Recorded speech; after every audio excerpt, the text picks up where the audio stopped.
my best moment of the year. Third evening of the England-India test at Lord's. Zach Crawley time wasting shamelessly, Shubman Gill letting him know what for, was the moment that really lit a fuse in the series and turned it from a good one into a great one. My moment of the year is South Africa winning the World Test Championship final at Lord's. It was a pretty dead track, but all the spice and emotion of the game came ultimately from South Africa, and Temba Bavuma, who really stated his case. It has to be RCB's IPL triumph after 18 years.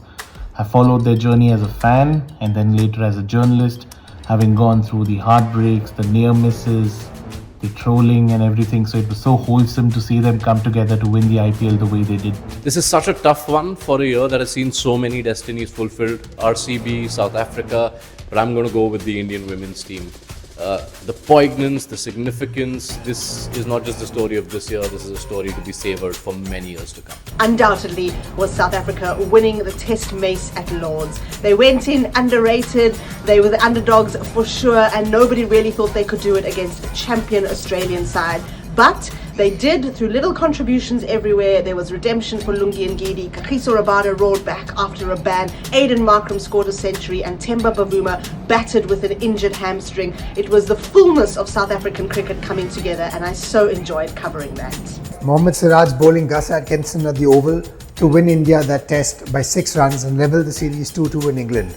Every minute that morning was Test cricket at its absolute gripping best. For me, the best moment of the year was seeing Mushfiqur Rahim reach his 100th Test match. It was a wonderful occasion. It was many years in the making, and is the first Bangladeshi to reach 100 Test matches.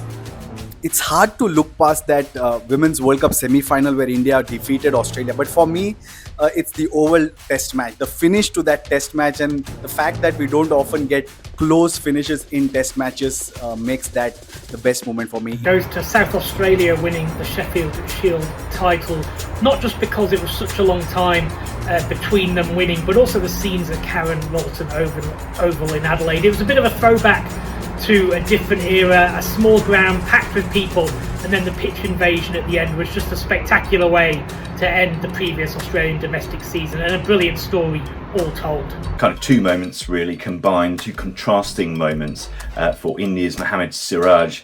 At the end of the Lord's Test, he was on his haunches, last man out, bowled, having middled a defensive shot off Shoaib Bashir, and then the ball just spinning back into his stumps as England won a dramatic game on the final day.